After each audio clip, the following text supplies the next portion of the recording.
Sometimes you gotta remember to just stop and smell the flowers. Hi, Dr. Magnifiscent here, and welcome to the Nashville Bouquet.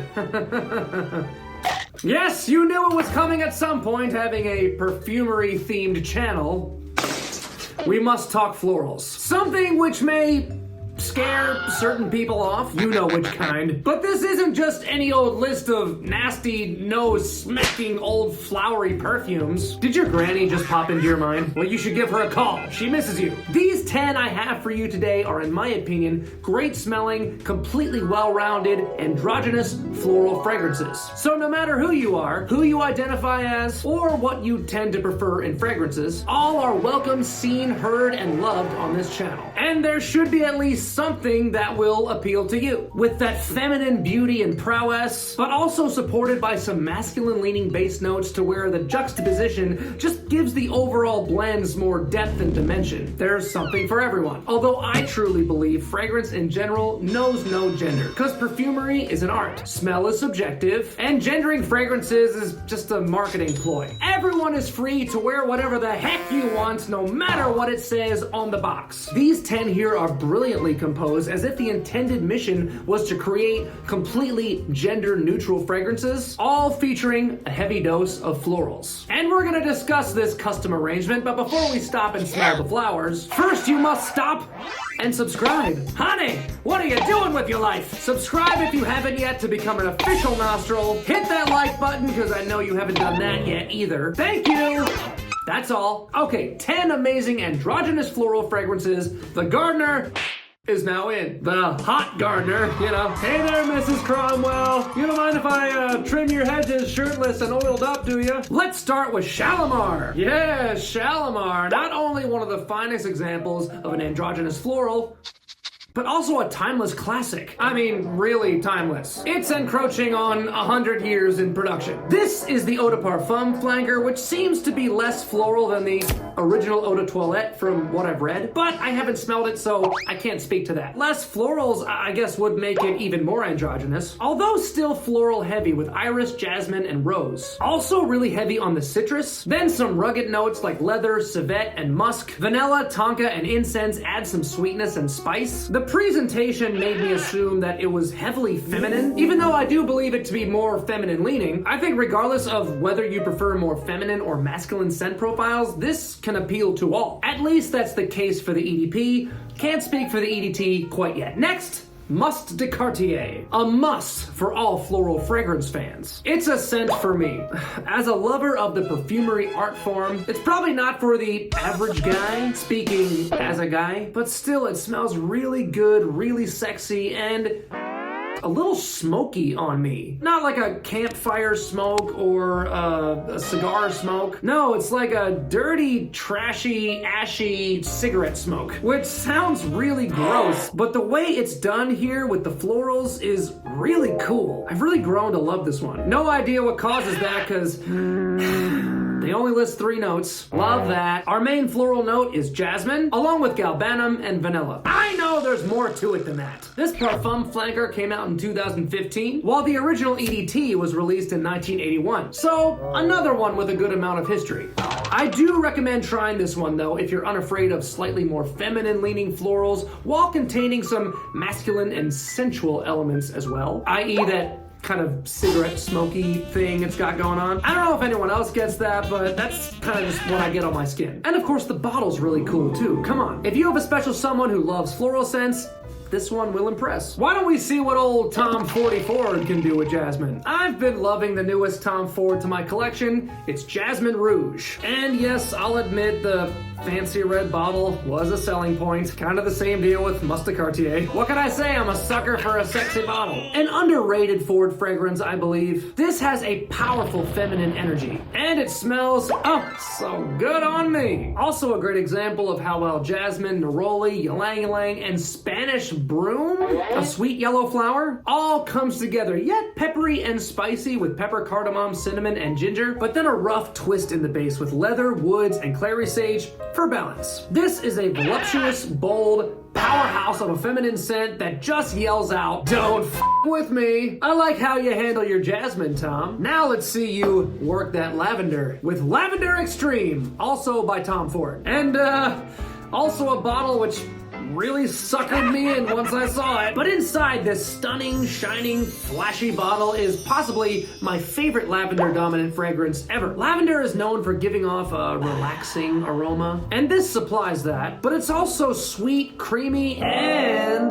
lemony. Yes, lemon, vanilla, and tonka bean wrap themselves around that lavender like a delicious lavender lemon cake. Then additional florals from violet, geranium, and rose bump it out of the gourmand category, in my opinion. This thing is a hit. All right, let's break away from the designers and switch to a banging Italian niche brand. And of course, I'm talking about the House of Xerjoff, and also a massively underrated favorite of mine. It's Outr-eau!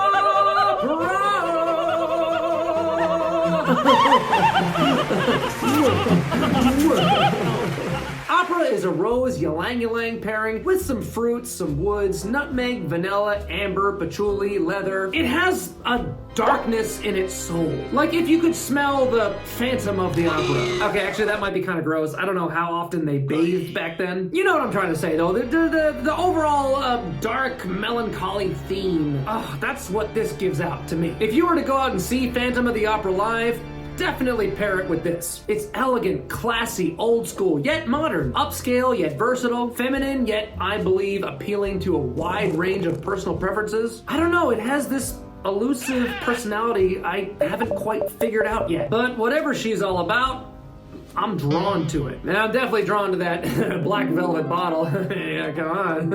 A+ presentation, Xerjoff. You know, why don't we do another Xerjoff? This time in the purple velvet bottle. Accento is a great take on hyacinth, along with iris to provide a touch of a powdery nature. But the overall feel is more sharp, possibly from vetiver, more fruity with some pineapple, and very musky in the base, which I believe is the element which makes it lean more on the center masculine side, but still very much gender neutral. It also has a good amount of aroma chemicals, almost aldehydic at times, has been said to have this fresh, washed and pressed linens aura. And I agree. It's just very fresh, bright, and clean. Something that smells like it would fade away after an hour. But oh my, oh my. This thing is a deceiving beast. Longevity was mind-blowing first time I tested it. It lasts me all day, miraculously. The scent itself may not be mind-blowing. It has this signature-worthy daily ease to it. Would make a fine daily driver, but yet it still has a special voice, and the quality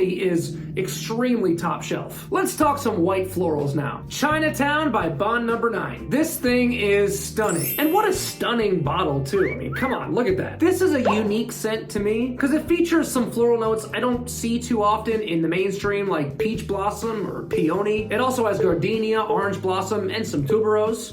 A beautiful arrangement of white and lighter florals scattered in here, and it just lights up a room when you wear it. But here's the twist. Cardamom, patchouli, cedar, and gaiac wood. That's right, a touch of oud really makes this a niche fragrance. That's that depth and dimension we were talking about earlier. This one has it all. And it perfectly represents the excitement, the electricity, the colorful charm and artistry of Chinatown, New York City. A place I've been to many times and always love going. Man, I'm overdue to get back. How about this oddball for our next pick? This is a discontinued fragrance, but you can still find it on the marketplaces like eBay or Mercari, maybe on Facebook Marketplace or Facebook groups. Watch out for bootleggers though. Luckily I got mine from a reputable seller, and this is Fleur du Mal from the Jean-Paul Gaultier Le Male line. And it's got a noisy little medallion. Sorry folks. Are you picking that up? Are you getting that over there in the sound booth? I'm kidding, there's no sound booth. I am my own sound booth. An interesting floral take on the Le Male DNA. Still retaining some of those greener elements like petitgrain and basil, but this one is mostly about the neroli. Not my favorite floral note, and it does come off a tad designery, but luckily a touch of chamomile adds this calming aspect. This is something I wasn't too crazy about when I first smelled it, but it's really grown on me. And has the torso style bottle that they obviously modeled after me.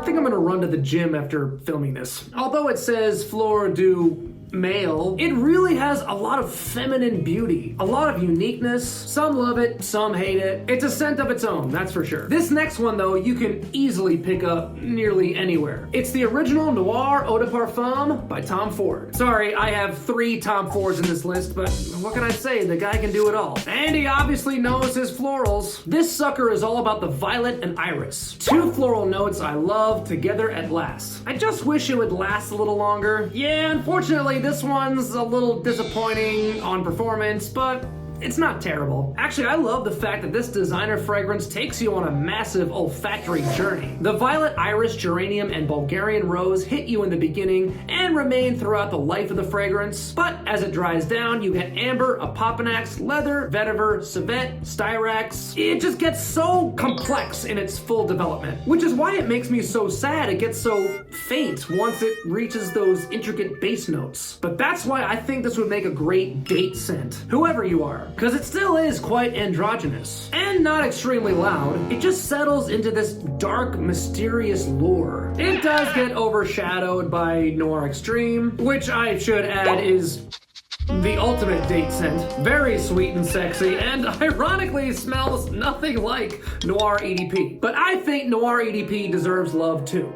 That's all I got to say about that. And that's all I have to say about that. Next, and finally, we'll end with a true work of art. A top favorite of mine, and one I will never be without. It's the incredible 100 Silent Ways by Nishane. Again, featuring white florals, tuberose, gardenia, and jasmine, powderiness from orris root, but many claim the peach note as the main player. Oh God, I love this one so much. Definitely prominent, but to me the florals provide the sensuality. Then peach, mandarin orange, vanilla, and sandalwood give it that almost candied sweetness, and some earthy vetiver balances the whole thing out perfectly. It's fragrance perfection in my opinion. Right up there with Baccarat Rouge 540 as one of the most perfect unisex fragrances ever. It even reminds me a little bit of 100 Silent Ways, but this to me is more floral heavy. It has more sweet smoothness and less abrasive minerality, therefore making it absolutely perfect for this list today. Side note, I'm super excited to sample the new 100 Silent Ways X, along with all the other X releases Nishane has been promoting. I ordered myself a sample pack of all of them, and you and I will try them together on camera. So please subscribe right now so you don't miss that. Go, go, go, click it! And you might as well ring that notification bell so you are alerted. As always, thank you so much for this lovely little stroll amongst the gardens. If you liked it, give it a like, will you? And if you have any pheromone challenge friends or family members who love floral scents, send this to them as if you're tossing them the bouquet at a wedding. And if you don't have any friends like that, just share us on your socials. Thanks! And as always, I want to know your fragrant thoughts in those comments, because you know it's not a fragrance channel. Yeah, it's a big smelly community. Surprise! Join me next time, will you? I'll be here. Hey, most likely I'll be doing this channel till I'm pushing up daisies. Make like a flower and stay smelly. The doctor is out.